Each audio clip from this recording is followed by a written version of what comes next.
تو پاکستان میں جو ہے 3 4 نسلیں جو ہے ختم ہو جاتی ہے اور ان کا فیصلہ نہیں آتا. یہ جو انہوں نے ترمیم کی ہیں، جو 27ویں ترمیم میں کی ہیں، یہ کیسے اس چیز کو پورا کرتی ہیں؟ آپ حیران ہوں گے یہ بات سن کے. 12 مہینے پہلے یہ 0.3% تھی مہنگائی کی شرح، لیکن اس کے ایک ماہ بعد جب مئی کا مہینہ گزرا تو جون 2025 میں جب بجٹ بنا، اس میں حکومت نے 7.5% کا ٹارگٹ دیا اس سال کی انفلیشن کا، یعنی 2026 کا جو مالی سال ہے جس میں ہم بیٹھے ہوئے ہیں. اس وقت تو کوئی آپ کا فلڈ نہیں آیا تھا، اس وقت تو کوئی ایران کی جنگ نہیں ہوئی تھی. ایف بی آر لیتے ہیں امیروں سے پیسے، وہ ان کو ہضم نہیں ہوتا. جو ایف بی آر کے چیئرمین ہے، اسٹینڈنگ کمیٹی نیشنل اسمبلی، بہت معتبر پلیٹ فارم سے انہوں نے یہ بات کی کہ مجھے روکا جا رہا ہے.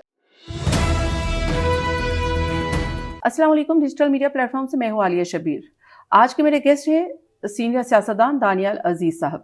دانیال عزیز صاحب سابق وفاقی وزیر بھی ہیں، اکانومسٹ ہیں، اور ان کی ڈیفرنٹ ایکسپرٹیز ہیں. لوکل گورنمنٹ کے حوالے سے بھی ان کا ایک وسیع تجربہ اور وسیع اسٹڈی ہے، اور اس کے ساتھ ساتھ پرائیویٹائزیشن کے وزیر بھی رہ چکے ہیں، اور اس حوالے سے بھی ان کی کافی اسٹڈی ہے. اکانومی کے حوالے سے اس وقت جو پاکستان کی سچویشن ہے اور خاص طور عوام کے مفاد میں کیا ہے، اس کے اوپر بات کریں گے دانیال عزیز صاحب سے. لیکن آپ سے ریکویسٹ یہ ہے کہ میرا چینل دی نیوٹرل ود عالیہ شبیر کو سبسکرائب کیجیے تاکہ ریچ زیادہ سے زیادہ بڑھ سکے، اور جو گیسٹ میرے ساتھ اپنا پوائنٹ آف ویو شیئر کرتے ہیں وہ زیادہ سے زیادہ عوام تک پہنچ سکے. Danial Aziz Sahib, thank you so much for joining me. سب سے پہلے تو یہ بتائیے گا کہ اس وقت جو مشرق وسطیٰ کی صورتحال کی وجہ سے پاکستان میں جو سمارٹ لاک ڈاؤن کی حکومت کی پالیسی ہے، کیا یہ درست پالیسی ہے، عوام کے مفاد میں ہے؟ ابھی تک تو کوئی سمارٹ لاک ڈاؤن ہوا نہیں، بلکہ مختلف وزیروں نے اس کی تردید کر دی ہے کہ ایسی کوئی بات نہیں ہوئی حکومتی سطح پر. ابھی تک تو یہ سبسڈیز کی بات کر رہے ہیں کہ موٹر سائیکل والوں کو یا ٹرانسپورٹ والوں کو یا پبلک ٹرانسپورٹ فری کرنے کی، اور تیل کی قیمت جو ہے وہ پہلے بڑھائی تھی، اس کے بعد پھر کم کر دی. تو اس طرح سے بس وہ مطلب جیسے پانی کے باہر مچھلی تڑپتی پھرتی ہے، ان کو کچھ سمجھ تو آ نہیں رہی ہے کیا کر رہے ہیں. تو اسی طرح سے بس ہم آج صبح کچھ اعلان ہوتا ہے، شام کو کچھ اور ہو جاتا ہے. اچھا، یہ کہا جا رہا ہے کہ پوری دنیا یہ سمجھ رہی ہے، ایون کہ الجزیرہ نے یہ رپورٹ کیا ہے کہ کیونکہ ابنائے حرمز کی بندش کی وجہ سے پاکستان جو ہے، پاکستان کی پورٹ ایک اہم بندرگاہ ثابت ہو سکتی ہے، تو سارا رجحان جو ہے وہ پاکستان کی طرف آ رہا ہے. تو اس کے باوجود بھی کیا پاکستان کے پاس ایسی ایکسپرٹیز موجود ہے، یا پاکستان کے پاس یہ ڈائریکشن ہے کہ اس سے ہم نے فائدہ کیسے اٹھانا ہے؟ جی بالکل. یہ آپ کو معلوم ہونا چاہیے کہ عموماً معمول پہ ایک سال میں کوئی 9,000 پلس کنٹینرز جو ہیں پاکستان میں ایک بندرگاہ پہ آتے ہیں. تو اس میں جو صرف پچھلا ایک مہینہ گزرا ہے اس میں ہی 9,000 پورے ہو گئے ہیں. تو ظاہری بات ہے اس میں کراؤڈنگ تو ہوتی ہے، لیکن اس کو نپٹانے کے لیے حکومت پاکستان یہ کر رہی ہے کہ جو وہاں پورٹ کے اوپر کچھ چیزیں جو پڑی ہوئی ہیں کافی دیر سے، ان کو نیلام کر کے وہ جگہ بنا رہے ہیں تاکہ وہ سرکولیشن ان کی اور بہتر ہو سکے اور ایفیشینٹ ہو سکے. تو ابھی تک تو یہ نپٹا رہے ہیں، اب آگے دیکھیں کیا ہوتا ہے. رائٹ.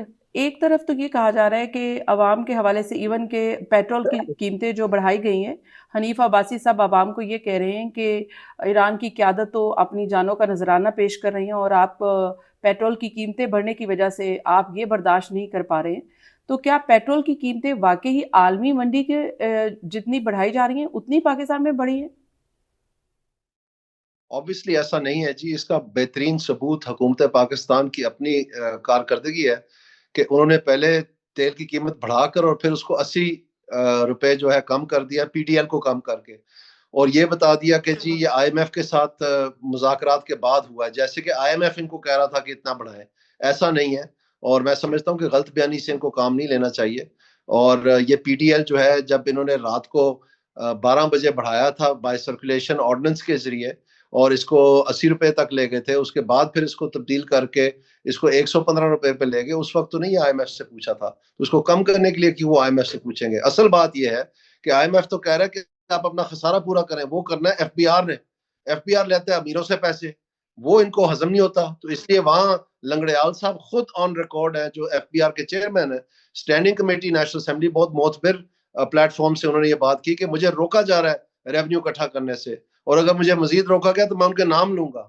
تو وہ کیا آپ اور میں؟ ظاہری بات ہے وہ حکمران ہے جن کے اوپر وہ اثر رکھ سکتے ہیں، نہیں تو وہ کیوں رکیں گے؟ سو کہنے کا مقصد یہ ہے کہ اس بات کے لیے ان کو توجہ دینی چاہیے، نہ کہ ہمیں بیوقوف بنانے میں اپنا وقت صرف کرتے رہیں. رائٹ. آپ کو پتا ہے کہ ہائی آکٹین، ایک منٹ، ہائی آکٹین کا جو قیمت بڑھائی تھی 521 روپے، کہ جی امیروں کے لیے ہمارا، یہ پورے پاکستان میں ہائی آکٹین جو پیٹرول ہے قسم کا، اس کے اوپر ان کو کلیکشن ملنی تھی 9 ارب روپے.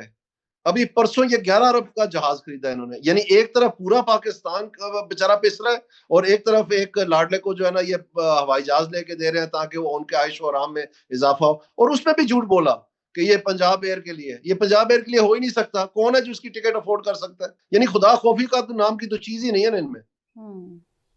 تو یہ آپ کو کیا لگتا ہے کہ یہ جو 11 ارب کا جہاز خریدا گیا ہے وہ کس کے لیے خریدا گیا ہے، اور کیا وہ پنجاب گورنمنٹ کی ملکیت ہے بھی یا نہیں؟ ابھی تک کوئی ڈاکومنٹیشن تو سامنے نہیں آئی ہے. ڈاکیومنٹیشن تو ساری چھپا رہے ہیں. اوبیسلی وہ پنجاب کی ملکیت ہے. انہوں نے پلے سے تو ایک دن نہیں کوئی چیز خریدی. یہاں تک کہ گاڑیاں جو ہیں وہ بھی توشہ خانہ سے لے گئے گھر میں اونے پونے.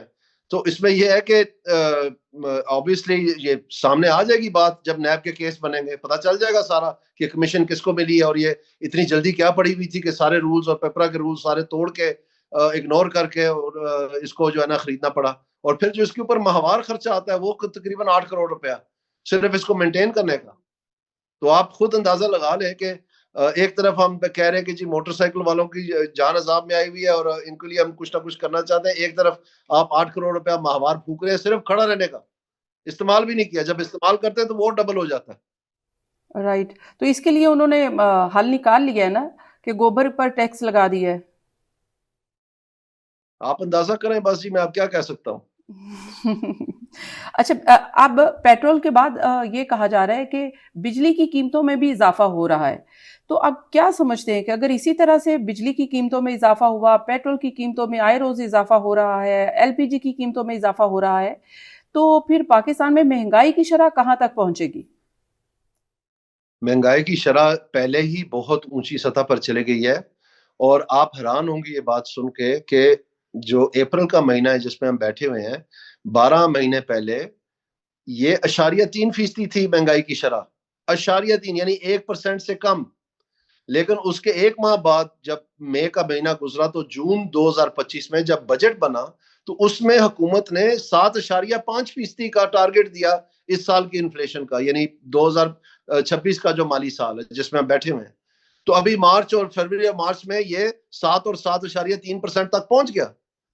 تو اس وقت تو کوئی صندور نہیں تھا، اس وقت تو کوئی آپ کا فلڈ نہیں آیا تھا، اس وقت تو کوئی ایران کی جنگ نہیں ہوئی تھی.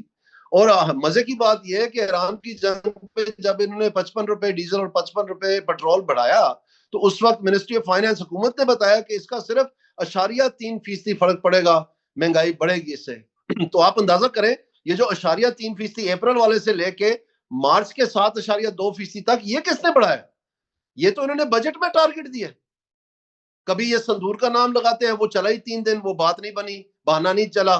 پھر انہوں نے کہا جی فلڈ کی وجہ سے، جب انہوں نے کہا کہ جی ہم انٹرنیشنل کمیونٹی کے پاس نہیں جا رہے، اتنا نقصان نہیں ہوا، وہ بھی بہانہ رہ گیا. اب ان کو ایران کا بہانہ مل گیا، وہ خود کہہ رہے کہ 0.3% صرف فرق پڑا ہے.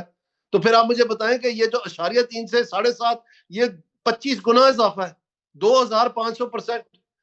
تو ایک طرف یہ چورن بیچتے ہیں کہ جی یہ پنجاب یہ صوبوں کی ذمہ داری ہے، یہ جی ڈپٹی کمشنر صاحب چھاپے مار کے تو یہ منافع خوری اور ذخیرہ اندوزی روکیں گے، اس کی وجہ سے مہنگائی ہوتی ہے. اور بھئی آپ کو جون میں خواب آ گیا تھا کہ منافع خوری اور ذخیرہ اندوزی ہونی ہے کہ آپ نے پہلے ہی ٹارگٹ 7.5% بنا دیا، یا ڈپٹی کمشنر نے آپ کو کہا تھا؟ اصل میں یہ چورن اس لیے بیچتے ہیں کیونکہ یہ جھوٹ ہے، یہ عوام کو بیوقوف بنانے کے لیے ہے. اور جو اصل ذمہ دار ہے مہنگائی کرنے کا وہ اسٹیٹ بینک ہے. لیکن وہ بات پسے پردہ رکھتے ہیں کیونکہ مہنگائی اس لیے ہوتی ہے کہ شرح سود آپ کم کرتے ہیں. تو شرح سود جب کم ہوتی ہے، جن امیر لوگوں کی بینکوں تک رسائی ہے، جن کا اربوں خربوں کا کاروبار چلتا ہے، جب شرح سود کم ہوتی ہے تو ان کی قسط کم ہوتی ہے، لیکن اس کے بدلے غریب کو مہنگائی ملتی ہے. تو جب شرح سود بڑھتی ہے، جیسے بڑھا کے یہ 0.3% پہ لائے تھے، تو امیر کی قسط بڑھ جاتی ہے جس کو بینک تک رسائی ہے. غریب کو تو لون کا اپلیکیشن نہیں کو دیتا، چھوڑیں لون تو بہت دور کی بات ہے. تو اس لیے یہ کہتے ہیں کہ جی ڈپٹی کمشنر نے یہ کر، ڈپٹی کمشنر نے یہ بالکل نہیں کرنا، یہ جھوٹ ہے. جو اگر مجھے بتائیں اسٹیٹ بینک کے پاس کون سا ڈپٹی کمشنر ہے؟ کون سی پیرا فورس ہے، میرا فورس، چیرا فورس، پتہ نہیں کیا یہ کمکم ہے اور نئی گاڑیاں لے دی ان کو جا کے چھاپے مارے. ہم نے یہ اسٹڈی کی ہے، جب یہ چھاپے مارتے ہیں تو ایکچولی مہنگائی اور بڑھ جاتی. تو یہ سمجھنے کی بات ہے، مہنگائی کی نہیں جاتی، مہنگائی ہوتی نہیں ہے، مہنگائی کی جاتی ہے. اچھا یہ جیسا کہ ہم دیکھتے ہیں کہ ہمارے نیبرز کنٹری ایون کہ انڈیا بنگلہ دیش میں پیٹرول کی قیمتیں اتنی نہیں بڑھی ہیں، ایون کہ ایران کے تو ہمیں ابنائے حرمت سے تیل لانے سے روک بھی نہیں رہا، اور یہ بھی کہا جا رہا تھا کہ کوئی 18 جو ہے جہاز وہ پاکستان پہنچ بھی گئے ہیں، اس کے بعد وہ پتہ نہیں کہاں گئے، یہ بھی نہیں پتہ چلا۔ تو جب ایران کی جانب سے کوئی پابندی نہیں ہے ہمارے پر، اور انٹرنیشنل پرائسز بھی اس طرح سے نہیں بڑھی جس طرح سے پاکستان میں بڑھی ہیں، تو یہ جو اربوں یہاں سے نکلیں گے وہ کس کی جیب میں جائیں گے؟ آپ بار بار پٹرول کی بات کر رہے ہیں کیونکہ یہ سب سے نیا شوق ہے جو پاکستان کو ملا ہے۔ میں آپ کو جو بات بتا رہا ہوں وہ ایران کی جنگ سے بہت پہلے یہ قیمتیں جو ہیں یہ 20 گنا بڑھ گئی تھی، 20 گنا۔ اگر آپ دیکھیں 3% تھے، اکتوبر میں 6.2% ہو گیا تھا، یہ 20 گنا اضافہ ہے، ابھی یہ 25 گنا اضافہ ہو گیا۔ تو یہ ایران کی جنگ سے پہلے کی میں بات کر رہا ہوں۔ تو آپ کہہ رہے ہیں کہ جی پٹرول کے انہوں نے دوسرے ملکوں سے زیادہ، بھائی ان کو پرواہ نہیں ہے، انہوں نے اپنا کام چلانا ہے، یہ بعد میں دیکھیں گے کہ عوام کے اوپر کیا اثر پڑتا ہے نہیں پڑتا۔ ابھی یہ تازہ مثال ہے، یہ ایف بی آر نے پہلے یہ کہتے رہے سب کے لیے برابری ہوگی، اور ایف بی آر نے یہ جو سیلری کلاس ہے ان کی چمڑی اتار دی۔ اب کہتے ہیں جو لوگ یہ انٹرنیٹ پہ کام کرتے ہیں ان کے اوپر بھی ہم ٹیکس لگائیں گے، انہوں نے سورج پہ ٹیکس لگا دیا۔ لیکن اسلام آباد میں جب ایف بی آر نے ریٹ نکالا، یہ جو جس کو زمین کا ریٹ کہتے ہیں، تو اس میں کیا ہوا کہ ایک ہفتے میں 2-4 صرف جو ریل اسٹیٹ ٹائکون ہے ان کو کانٹا چبھا، ایک ہفتے میں وہ نوٹیفیکیشن سسپینڈ ہو گیا، حالانکہ وہ مارکیٹ کی قیمتوں سے کم تھا۔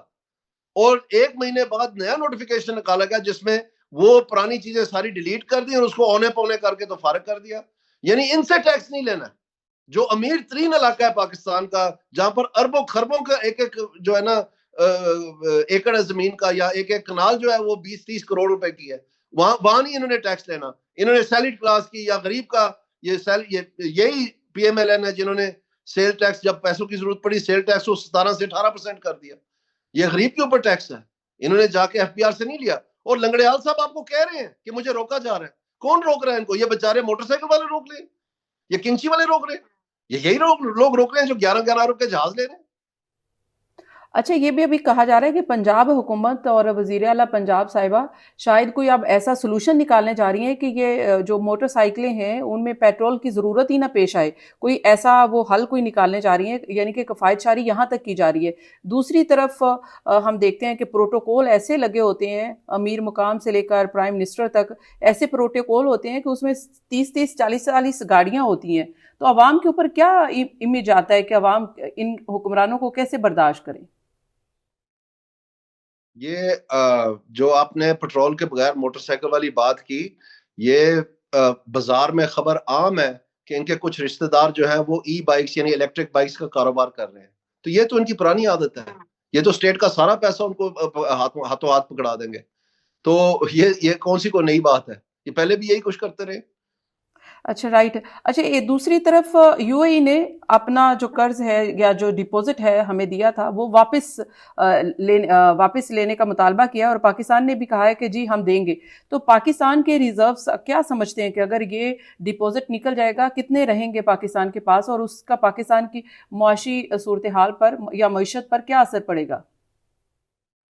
obviously یہ 3 ارب روپیہ ہے تو 3 ارب ڈالر ہے، تو 3 ارب ڈالر تو اس میں سے نکل جائے گا جب یہ اس مہینے کہہ رہے ہیں کہ انہوں نے ادا کر دینا ہے، اور اس کے ساتھ جو بھی اس مہینے کے چارجز ہیں انٹرسٹ کے، ظاہری بات ہے وہ بھی اس میں شامل کیے جائیں گے، تھوڑا زیادہ ہوگا اس سے۔ لیکن بہرحال اس مہینے تو کہیں سے $3 بلین نہیں آ رہا، تو ہمارے ریزرو جو ہے پھر اتنے حصے سے کم ہو جائیں گے جو اسٹیٹ بینک کے پاس ہے، اور اس کا ڈالر کے اوپر پریشر پڑ سکتا ہے۔ لیکن پہلے ہی ہمارے پاس تمام جو زر مبادلہ ریزروز میں ہے وہ بیشتر رول اوور کا ہے، یعنی 13 ارب 600 ملین ڈالر جو ہیں وہ رول اوور کے ہیں، سعودی عربیہ، چائنا اور یو اے ای پہ مشتمل۔ تو اگر یو اے ای نے اپنے نکال لیے تو باقی بھی تو سارے رول اوور ہی ہیں۔ تو میرے خیال میں اس میں یہ ہے کہ پاکستان کو اب چاہیے کہ یہ جو ہم امپورٹس کر رہے ہیں فضولیات کے اوپر مشتمل، اور لوگوں کو چھوٹ دی ہوئی ہے ہماری جو ٹیرف پالیسی ہے اس کی وجہ سے، کہ وہ خوب پیسے کمائیں اور امپورٹس اور بھرپور لے کے آئیں، اور ہمارا بینکاری نظام جس کو فیڈ کرتا ہے اس سارے کا اوور آل ہونے والا ہے۔ لیکن یہ نہیں کر سکتے کیونکہ ان کے مفادات کا ٹکراؤ ہے، یہی تو وہ لوگ ہیں جو اس سے منافع کما رہے ہیں۔